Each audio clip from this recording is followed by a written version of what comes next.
वहीं पुणे से एक दिल दहला देने वाली खबर सामने आ रही है। घटना का सीसीटीवी सामने आया है। यह सीसीटीवी आपको विचलित कर सकते हैं, लेकिन बच्चों पर ध्यान रखने के लिए खबरदार रहना भी जरूरी है। पुणे के दिघी इलाके में कुछ बच्चे घर के सामने खेल रहे थे। तब एक बच्ची गेट के पास आती है और एक बच्चा गेट बंद करने की कोशिश करता है, जिस दौरान गेट गिर जाता है। इस हादसे में बच्ची की मौत हो जाती है। पूरा मामला सीसीटीवी में कैद हो गया। आप तस्वीरों में देख सकते हैं, मकान मालिक ने गेट को पूरी तरह से फिट ना करने पर यह घटना घटी है, ऐसा आरोप हो रहा है। लेकिन इस हादसे में एक मासूम की दर्दनाक मौत हो गई।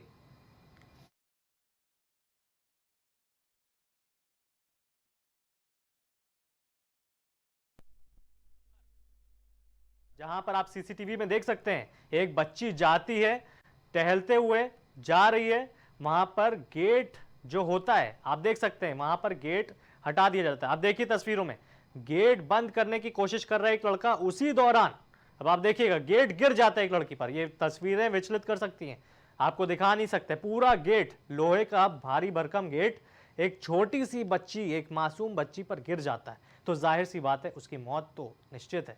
तो वही हुआ, एक मासूम की मौत हो जाती है।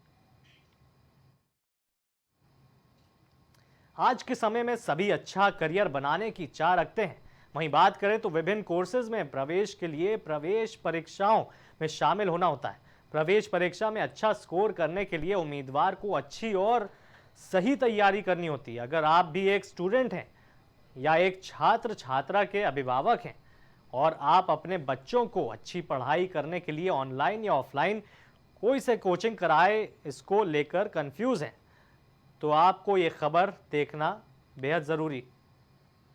आज भी ऑफलाइन कोचिंग और ऑनलाइन कोचिंग को अगर या क्लासेस को आप कंपेयर करते हैं तो मेरे हिसाब से ऑफलाइन क्लासेस आज भी बहुत बढ़िया है। रीजन इसके कई सारे हैं, अगर मैं कुछ आपको रीजंस बताऊं उसमें से सबसे बड़ा रीजन तो ये है कि जब आप ऑफलाइन कोचिंग करते हैं, क्लासेस करते हैं, तो वहां पे आप टीचर की बॉडी लैंग्वेज से भी बहुत कुछ सीखते हैं और टीचर भी स्टूडेंट की बॉडी लैंग्वेज देख करके बहुत कुछ समझ पाता है कि स्टूडेंट को कितना समझ में आ रहा है या नहीं आ रहा। साथ ही साथ जब आप ऑनलाइन क्लासेस करते हैं तो डिस्ट्रैक्शंस बहुत सारे होते हैं और आपका स्क्रीन टाइम बहुत ज्यादा होता है। डिस्ट्रैक्शन तरह तरह के हो सकते हैं। भाई घर में आप अगर हैं तो घर में तरह तरह के काम होते हैं, आपका कोई पेट है, फोन आ गया, कोई घर पे आ गया, दरवाजा खोलने जाना पड़ रहा है। लेकिन जब आप ऑफलाइन क्लासेस करते हैं तो आपको मालूम होता है कि आपको 1 घंटे 2 घंटे के लिए क्लोज्ड एनवायरनमेंट के अंदर बैठ करके पढ़ाई करनी है। तो कहीं ना कहीं आपका डिस्ट्रैक्शन रिड्यूस होता है और आपका अटेंशन बढ़ता है। वहीं अलीगढ़ के एक होटल में यूनानी चिकित्सकों ने नियम विरुद्ध हो रही कार्रवाई को लेकर एक प्रेस वार्ता का आयोजन किया, जहां आयुर्वेद यूनानी चिकित्सकों का कहना है कि विभिन्न महाविद्यालय में प्रवेश के लिए नीट का एग्जाम पास करना पड़ता है और उसी के आधार पर आयुर्वेद यूनानी चिकित्सकों को आगे की पढ़ाई करने का मौका मिलता है। साथ ही भारतीय चिकित्सा परिषद के माध्यम से हमारा रजिस्ट्रेशन किया जाता है और हम लोगों को मेडिकल फिटनेस प्रमाण पत्र देने का भी अधिकार रखते हैं। हम लोगों को आयुर्वेद यूनानी पद्धति के साथ साथ एलोपैथी में भी चिकित्सा करने का अधिकार उत्तर प्रदेश सरकार ने दिया है।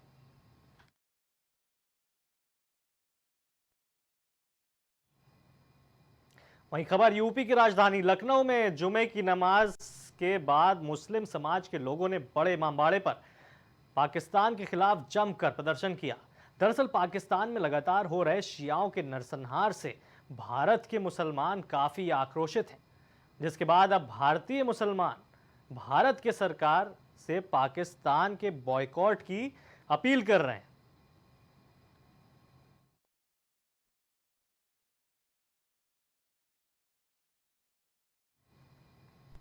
वहीं खबर मथुरा के फरा ब्लॉक में झंडीपुर के शहीद बबलू सिंह की 8वीं पुण्यतिथि मनाई गई। दरअसल 2016 में बबलू सिंह आतंकवादियों के खिलाफ मंसूबों को नाकाम करने के लिए उन पर हमला कर देता है और उस हमले में भारत देश के 2 सैनिक शहीद हो गए, जिसके लिए शहीद बबलू सिंह की पत्नी को राष्ट्रपति ने सेना मेडल से सम्मानित किया। बता दें कि शहीद बबलू सिंह की पुण्यतिथि के दौरान वहां मौजूद सभी लोगों की आंखें नम हो गई। जी, मेरा नाम श्रीमती रत्ना देवी है। यहाँ आज मेरे पति जो है वो आर्मी में थे, शहीद हो गए थे। और यहाँ पूरी पुलिस प्रशासन की तरफ से मेरे पति को सलामी दी गई है, आर्मी की तरफ से सलामी दी गई है। उन्हें सेना मेडल से भी सम्मानित किया गया था। तो आज उनकी पुण्यतिथि थी, तो उसका आयोजन हो रहा है।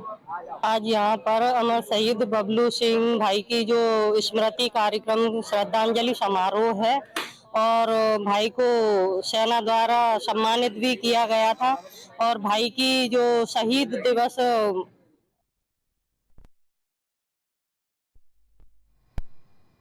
वहीं जालौन के उरई कोतवाली क्षेत्र में एक युवती ने 3 लोगों पर दुष्कर्म करने का आरोप लगाया है। बताया जा रहा है कि जमीन का बेनामा करार रकम देने के बहाने युवती को घर बुलाया गया, जहां इसके साथ दुष्कर्म को अंजाम दिया गया। वहीं अब पीड़िता ने एसपी को शिकायती पत्र देकर न्याय की गुहार लगाई है। पवन त्रिपाठी ने, महेंद्र सिंघानिया ने, भूमाफिया बहुत बड़े हैं और रंजीत और बच्चू, इनने सबने मिलकर हमारी ज़मीन लिखवा ली और हमारे साथ बलात्कार किया। पवन त्रिपाठी के घर बुलाया कि हम तुम्हें पैसे दे रहे आओ, और हमारी यहाँ सुनवाई नहीं हो रही। हम तीसरी बार आए देने एप्लीकेशन।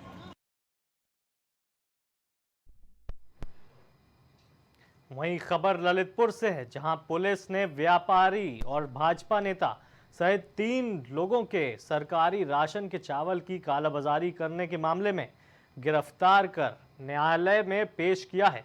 वहीं व्यापारी नेता के पकड़े जाने से कालाबाजारी करने वाले व्यापारियों में हड़कंप मच गया।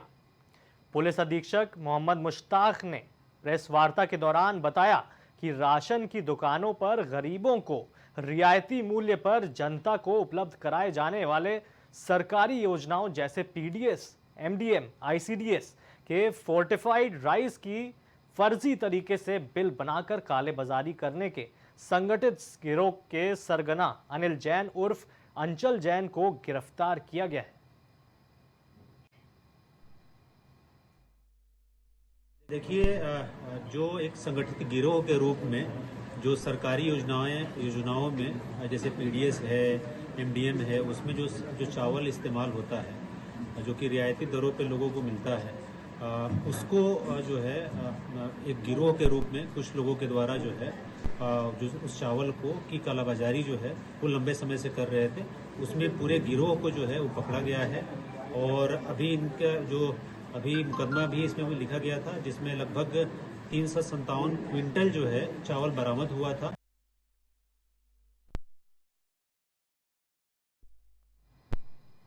वहीं सावन का महीना देवों के देव महादेव को समर्पित है। इस महीने में भगवान शिव और मां पार्वती के विशेष पूजा अर्चना की जाती है। वहीं इस अवसर पर प्रयागराज के यमुना तट पर मनकामेश्वर मंदिर में भक्तों की लंबी कतारें देखने को मिली। वहीं इस दौरान डमरू और शंखनाद से पूरा मंदिर गूंज उठा।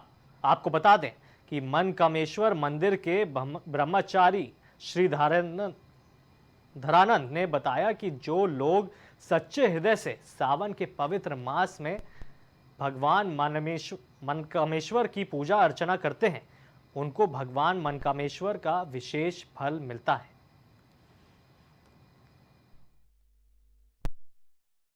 आप जिस स्थान पे हैं, श्री श्री मनकामेश्वर महादेव मंदिर है। अति प्राचीन स्थान है। कई पुराणों में भगवान मनकामेश्वर का जो उल्लेख आता है वो कामेश्वर तीर्थ के रूप में आता है।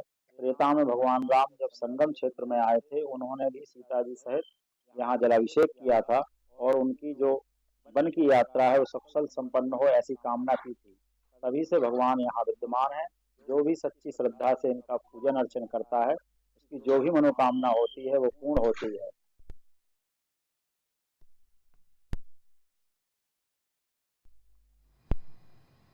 अहम बात में आज के लिए इतना ही। मुझे दीजिए इजाजत और देखते रहिए प्राइम टीवी।